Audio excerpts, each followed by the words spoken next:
હવે વિદ્યાર્થી મિત્રો, આપણે પ્રકરણ 8 સંકલનનો ઉપયોગ, જે આપણે 7મા ચેપ્ટરમાં સંકલન ભણ્યા છીએ, એનો ઉપયોગ હવે કઈ રીતે કરવો દાખલામાં.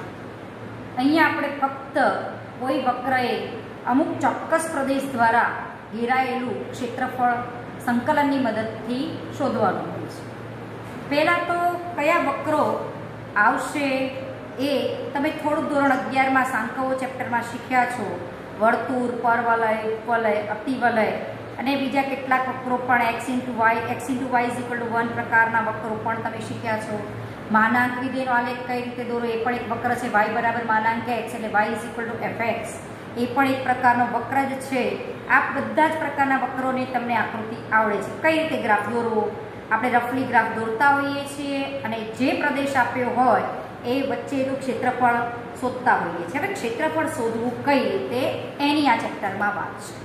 પહેલાં જૂના સિલેબસમાં તો બહુ જ જૂના સિલેબસમાં ઘનફળ શોધવાનું પણ આવતું હતું. હવે ફક્ત ખાલી ક્ષેત્રફળ આધારિત જ દાખલા છે. હવે ધારો કે કોઈ વક્ર મારો આ રીતે દોરાયો, y = fx. હવે એ વક્ર ધારો કે મેં આમ દોર્યો અને એમ કહેવાય છે કે ધારો કે x = a અને x = b વચ્ચે આ જે વક્ર દ્વારા ઘેરાયેલું ક્ષેત્રફળ છે, એટલે કે આટલું ક્ષેત્રફળ મારે શોધવું છે. આ ક્ષેત્રફળ મારે શોધવું છે. હવે એ ક્ષેત્રફળ શોધવું હોય તો આ વક્રની નાની નાની સ્ટ્રીપ પાડો, નાની નાની પટ્ટીઓ પાડો. હવે આ પટ્ટીની થઈ ઊંચાઈ કહેવાય. આ તમે y અક્ષ પર લો છો એટલે y તરીકે ઊંચાઈ, ધારો કે અહીંયા 2 આવતું હોય તો તમારી ઊંચાઈ 2 સેન્ટીમીટરની છે એવું લઈ શકો. અને આ જે dx છે એની પહોળાઈ તરીકે કામ કરશે. હવે આ સ્ટ્રીપ લંબચોરસ તરીકે વિચારો તો લંબચોરસનું ક્ષેત્રફળ, એક સ્ટ્રીપનું ક્ષેત્રફળ લંબાઈ ગુણ્યા પહોળાઈ અનુસાર y × dx થાય. હવે આવી બધી જ પટ્ટીઓ આમ બનાવી દઈએ અને એ બધી જ પટ્ટીઓ કોની વચ્ચે બનાવશો? a અને b ની વચ્ચે. તો આ બધી પટ્ટીઓ ભેગી કરો અને એનું જે કુલ ક્ષેત્રફળ થાય એ આ વક્રએ x અક્ષ વડે ઘેરાયેલા પ્રદેશના ક્ષેત્રફળ તરીકે લઈ શકાય. હવે આવી એક પટ્ટી dA, a થી b વચ્ચેની આવી પટ્ટીઓનો સમેશન એટલે કે તમે સંકલન કરો, ભેગું કરો અને એનું ક્ષેત્રફળ શોધીએ છીએ. હવે dA એટલે શું? એક પટ્ટીનું ક્ષેત્રફળ શું હતું?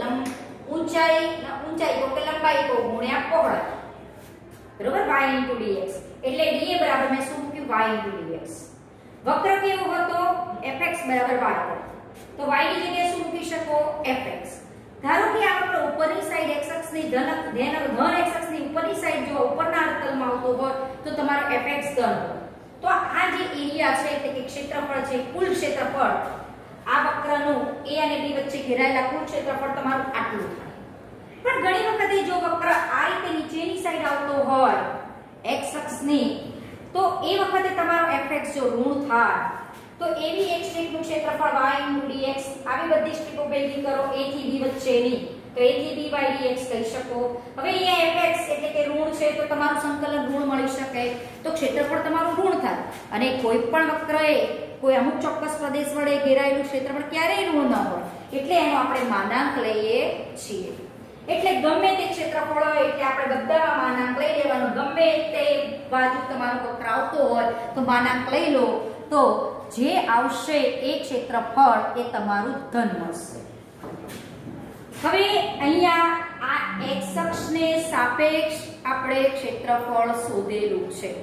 એવું જ y અક્ષને સાપેક્ષ પણ કોઈ વક્ર હોઈ શકે. ધારો કે x = gy વક્ર છે. ધારો કે c થી d વચ્ચે આ ઘેરાયેલા પ્રદેશનું મારે ક્ષેત્રફળ શોધવું છે. આ જે ક્ષેત્રફળ છે ભાગને પણ તમે નાની નાની પટ્ટીઓ એકસરખી પટ્ટીઓમાં વહેંચી કાઢો, જેની લંબાઈ x છે અને પહોળાઈ dy છે. એટલે એક પટ્ટીનું ક્ષેત્રફળ dA = x × dy થાય. આવી બધી પટ્ટીઓ ભેગી કરો એટલે કે સંકલન કરો. કયા પ્રદેશની વચ્ચેનું સંકલન કરો છો? c થી d વચ્ચેનું. એટલે સંકલન c થી d x dy શોધવાનો. x ની જગ્યાએ gy અને dy. હવે આ સાઈડ છે એટલે તમારો gy ધન હોય એટલે તમારું ક્ષેત્રફળ ધન આવી શકે. પણ ધન આવે કે ઋણ આવે આપણે માનાંકની નિશાની કરી દઈએ એટલે કોઈ પ્રશ્ન રહે નહીં. હવે આવો જ વક્ર તમને આવી y અક્ષની અનુલક્ષીને તમે જો ધારો કે આવો વક્ર હોય તો પણ તમે ક્ષેત્રફળનું આ સૂત્ર એપ્લાય કરી શકો છો. હવે ટૂંકમાં આપણે એટલું જ યાદ રાખીએ, ધારો કે y = c અને y = d. તમે x ની લિમિટ મૂકો ને, x ની લિમિટ તો dx મૂકો, dx આવે તો fx મૂકવાનું. જો તમે y ની લિમિટ મૂકો c થી d તો તમે dy મૂકવાનું, dy આવે એટલે અહીંયા gy, કારણ કે y ના સાપેક્ષ સંકલન ક્યારે કરી શકો? જ્યારે તમારું વિધેય અંદરનું y ના સ્વરૂપમાં હોય, y ચલના, તો તમે y ચલનું dy ને સાપેક્ષ સંકલન કરી શકો. એટલે આપણે ઘણી વખત ઘણા છોકરાઓને એ પણ તકલીફ થતી હોય, વક્ર દોરતા ના આવડતું હોય, તો એ તકલીફ પણ દોરતા આવડવું જોઈએ. અમુક દાખલામાં ચાલશે કે વક્ર દોરતા નહીં આવડતો હોય ક્ષેત્રફળ તમે કાઢી શકશો. પરીક્ષામાં વક્રના આકૃતિના કોઈ માર્ક્સ નથી, પરંતુ આપણને થોડીક સમજ તો હોવી જોઈએ.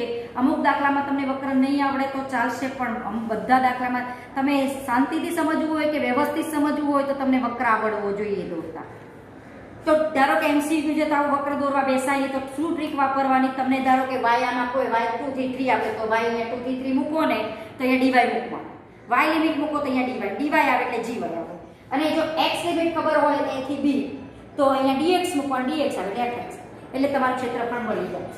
હવે એવું જરૂર નથી કે વક્ર ઘણી વખત આમ જ દોરાયેલો હોય, x અક્ષ સાપેક્ષ આમ જ દોરાયેલો હોય, ઘણી વખત આવી રીતે પણ દોરાયેલો હોય, તો નીચેના ભાગમાં આવતો હોય તો ઉપરના ભાગમાં આવતો હોય, એવું પણ વક્ર હોય. ધારો કે sin cos ના આપણે વક્ર જોયેલા જ છે, નીચે પણ આ રીતે જ વક્ર એનો આવતો હોય છે.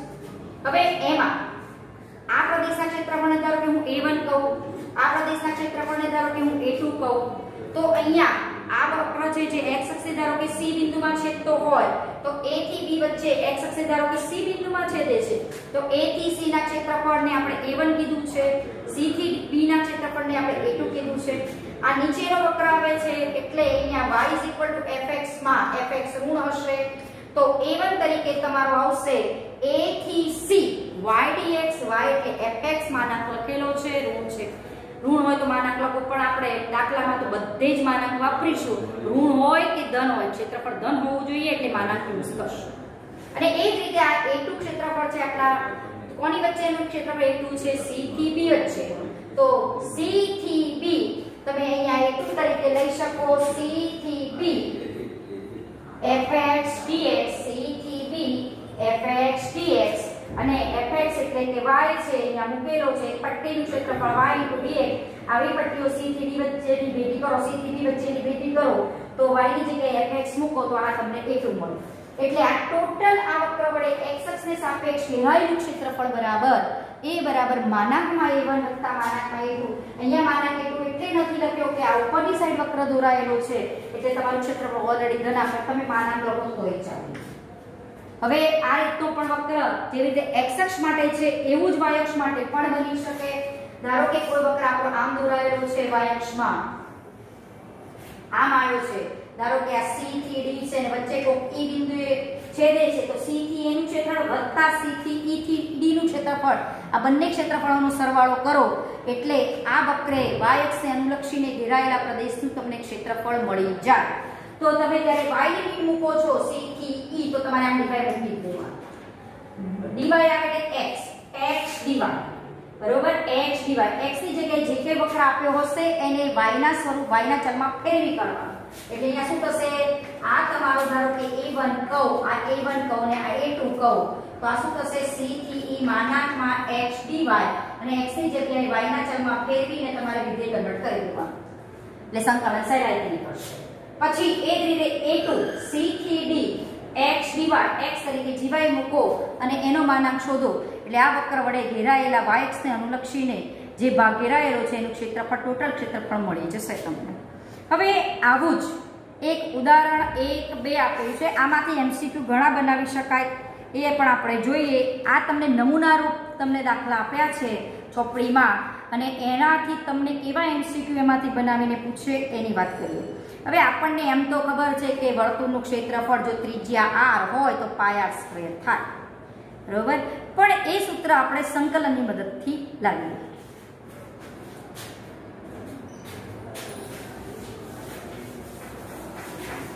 હવે એ જ તમારું ઉદાહરણ છે, પહેલું ઉદાહરણ છે, વર્તુળ આપ્યું છે x² + y² બરાબર a², એટલે જેનું કેન્દ્ર ઉગમ બિંદુ છે અને ત્રિજ્યા a છે એવું વર્તુળ આપેલું છે. હવે અહીંયા જો તમને વિદ્યાર્થી મિત્રો યાદ ન હોય તો 11મા ધોરણના સાંકળો ચેપ્ટરમાં જે આપણે વક્રો શીખવાડેલા હતા એ વક્રો ફરીથી યાદ કરજો, કારણ કે એ વખતે તો ખાલી જે વક્રો આપ્યા હતા એમાં ફક્ત ધારો કે પરવલયની વાત કરી હોય તો y² બરાબર 4ax ટાઈપનો જ પરવલય ચોપડીમાં છે, પણ y - 2 નો સ્ક્વેર બરાબર 4a × x - 3 ટાઈપના પરવલયના આપણે આલેખ દોર્યા નથી, પણ આપણે 11મા ધોરણમાં એની સમજ આપી હતી ભણાવતી વખતે, ચોપડીમાં નથી. એ વખતે કીધેલું કે 12મા ધોરણમાં આ ચેપ્ટરમાં એનો ઉપયોગ થશે, એટલે હંમેશા એનું શીર્ષ ઉગમ બિંદુ જ હોય પરવલયનું એવું જરૂરી નથી, ગમે તે શીર્ષ હોઈ શકે. એની આપણે આકૃતિઓ પણ દોરેલી અલગ અલગ, કે આ જે વક્ર છે પરવલય છે કે ઉપવલય છે ઓળખો કઈ રીતે, અને એમાંથી એનું શીર્ષ કઈ રીતે નક્કી કરો, એના માટે આપણે સાદું રૂપ આપી એને શીર્ષ પણ નક્કી કરેલું, અને એક્ઝેક્ટ એ જ રીતે દોરાય વક્ર. દાખલો આવશે એટલે આપણે કહીશું. પહેલા થોડાક ઉદાહરણની ચર્ચા કરીએ. ઉદાહરણ પહેલું છે, આ તો તમને દોરતા આવડે જ છે, x² + y² બરાબર a².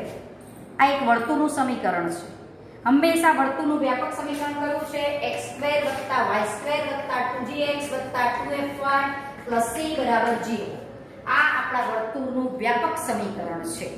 એમાં આ વર્તુળનું કેન્દ્ર છે -g - f અને ત્રિજ્યા છે √g² + f² - c. બરોબર. અને આ વર્તુળ સમીકરણ છે એવું ક્યારે નક્કી કરી શકો? ધારો કે આને મારું વર્ગમૂળ શોધવું છે તો આ વર્ગમૂળ ન હોવું જોઈએ. બરોબર. તો આ વર્તુળનું આપેલ સમીકરણ વર્તુળનું શક્ય સમીકરણ છે એવું કહી શકો. એટલે આ સમીકરણ આમાંથી વર્તુળ બનશે કે નહીં એ તમે નક્કી કરી શકો. જો g² + f² - c > 0 તો કેમ? કારણ કે આ બરાબર જો આપણે આ લેતા હોય ને એવી વખતે સમજ મેળવેલી છે, આ બધી ડિટેલમાં સમજ મેળવેલી છે, અને આનું કેન્દ્ર -g - f કઈ રીતે લાવ્યા હતા એ બધું સમજાવેલું છે. પણ આપણે અત્યારે આટલું યાદ રાખીએ કે આ વર્તુળનું વ્યાપક સમીકરણ છે, એનું આ કેન્દ્ર થાય, એની આ ત્રિજ્યા થાય, અને આ વર્તુળ ક્યારે શક્ય છે કે જ્યારે g² + f² - c > 0 હોય તો. હવે આમાં આપણને અહીંયા વર્તુળ આપ્યું છે x² + y² બરાબર a². હવે ઉદાહરણ 1 ની આપણે વાત કરીએ છીએ. શાંતિથી દાખલા કરવાના, આકૃતિ અમુકમાં આવડતી હશે તો ક્ષેત્રફળ શોધવામાં તકલીફ નહીં પડે. આના વડે આવૃત પ્રદેશનું ક્ષેત્રફળ શોધો. હવે આ જ્યારે વક્ર દોરીએ ત્યારે વક્ર y અક્ષ પ્રત્યે સમમિત છે કે x અક્ષ પ્રત્યે સમમિત છે એ પણ આપણે એ વખતે વાત કરી. ફરીથી રિવાઇઝ કરું છું કે ધારો કે આ વક્રના સમીકરણમાં x ની જગ્યાએ -x મૂકું તો સમીકરણમાં કોઈ ફેર ન પડે. -x² કરો કે +x² કરો, તો જો કોઈ પણ વક્ર ગમે તે વક્ર હોય x ની જગ્યાએ જો -x કરો ને સમીકરણમાં કોઈ ફેર ન પડે તો એ વક્ર y અક્ષ પ્રત્યે સમમિત છે એમ કહેવાય. અને y ની જગ્યાએ જો તમે -y મૂકો અને એ સમીકરણના વક્રના સમીકરણમાં કોઈ ફેર ન પડે તો એ વક્ર x અક્ષ પ્રત્યે સમમિત છે એમ કહેવાય. પણ આ વક્રમાં તો x ની જગ્યાએ -x મૂકો તોય ન ફેર પડે ને y ની જગ્યાએ -y મૂકો તોય ન ફેર પડે, સમીકરણ એનું એ જ રહે. એટલે આ વક્ર બંને x પ્રત્યે સમમિત છે એમ કહી શકાય. x અક્ષ અને y અક્ષ પ્રત્યે સમમિત છે. એ આ થોડી નાની બાબતો ખબર હશે એટલે વક્ર દોરવાનો આઈડિયા પણ આવશે. ધારો કે કોઈ વક્ર x અક્ષ પ્રત્યે સમમિત હોય તો y બરાબર -y મૂકો ને સમીકરણમાં ન ફેર, ઊંધું વિચારવાનું. y બરાબર -y તો વક્ર x અક્ષ પ્રત્યે સમમિત, અને x બરાબર -x અને મૂકો સમીકરણમાં ન ફેર પડે, સમીકરણ એનું એ જ રહે, તો વક્ર x અક્ષ પ્રત્યે સમમિત છે એમ કહેવાય. આ વક્ર તો બંને x પ્રત્યે સમમિત છે, કારણ કે x ની જગ્યાએ -x મૂકો અને y ની જગ્યાએ -y. આમે આપણને આનું વક્રનું સમીકરણ દોરતા આવડે છે, વર્તુળ દોરતા આવડે છે, પણ આ વસ્તુ સમજવા જેવી છે. આની જગ્યાએ બીજો કોઈ પણ વક્ર હોય તો આ વસ્તુ ધ્યાનમાં રાખવાની, એટલે થોડો આઈડિયા આવે કે આ વક્ર કોના અક્ષ પર કયા અક્ષ પ્રત્યે સમમિત હશે એનો થોડો આઈડિયા માટે જ મેં આ કીધું છે. હવે અહીંયા આના વડે ઘેરાયેલા આવૃત પ્રદેશનું આપણને ક્ષેત્રફળ પૂછ્યું છે. ધારો કે આ હું વર્તુળ દોર્યું હોય, આનું ખબર છે કે આનું કેન્દ્ર ઉગમ બિંદુ છે. આ કઈ ટાઈપનું સમીકરણ છે? x - 0² + y - 0² બરાબર a². તો આવું સમીકરણ આપણે 11મા ધોરણમાં શીખ્યા છે. x - h² + y - k² બરાબર r² લેતા તો અહીંયા a² છે. તો આ વર્તુળનું કેન્દ્ર ઉગમ બિંદુ હોય અને ત્રિજ્યા a હોય એવા વર્તુળનું આ આપણું સમીકરણ છે. બરોબર. તો અહીંયા મેં ઉગમ બિંદુ આનું કેન્દ્ર લીધું છે અને ત્રિજ્યા આપણે લીધી છે a. તો આવું વર્તુળ આપણે અહીંયા દોરી શકીએ. બરોબર. આ આપણું વર્તુળ થઈ કે જેની ત્રિજ્યા a છે અને કેન્દ્ર ઉગમ બિંદુ છે એવું વર્તુળ આ બને છે. હવે આ a અંતરે x અક્ષ પરનું બિંદુ એટલે એના નામ a0 થાય, આના અહીંયા માઈનસ a0 થાય, આ y અક્ષ પરનું બિંદુ છે એ અંતર એટલે 0 a થાય અને આ 0 માઈનસ a થાય. હવે અહીંયા આપણે કીધું કે આ વક્ર બંને અક્ષ પ્રત્યે સમમિત છે. એનો મતલબ થયો કે આ જેટલું ક્ષેત્રફળ છે આટલા ભાગ વડે ઘેરાયેલું એટલું જ આવશે, એટલું જ આવશે ને એટલું જ આવશે. એટલે તમે કોઈ એક ચોક્કસ ભાગનું ક્ષેત્રફળ શોધી કાઢો અને એને 4 વડે ગુણો એટલે વર્તુળે ઘેરાયેલા પ્રદેશનું ક્ષેત્રફળ તમને મળી જાય.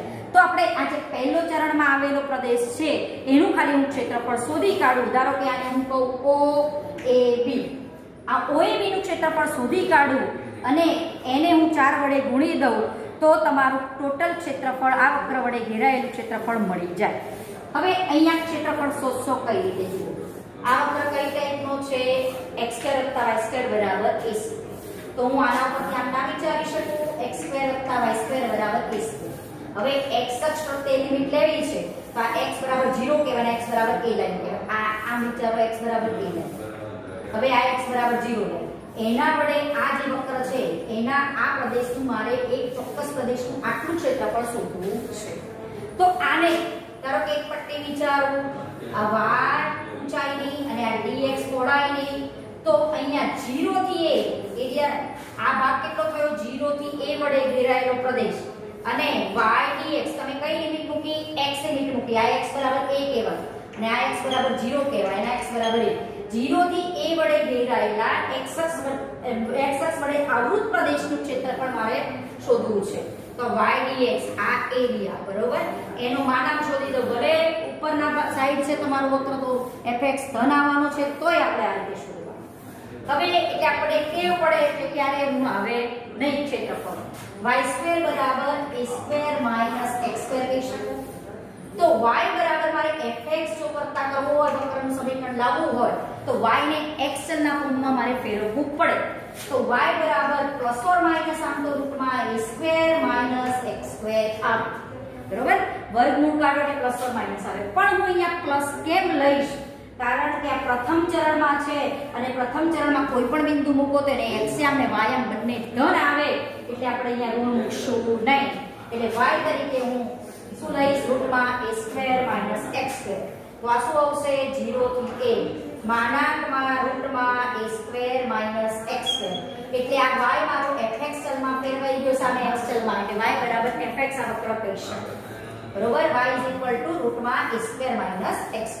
હવે આપણે સંકલનમાં સૂત્ર જોયું છે રૂટમાં a² - x² એટલે x/2 રૂટમાં a² - x² plus a²/2 sin inverse x upon a એનો ઉપયોગ કરીએ બરાબર.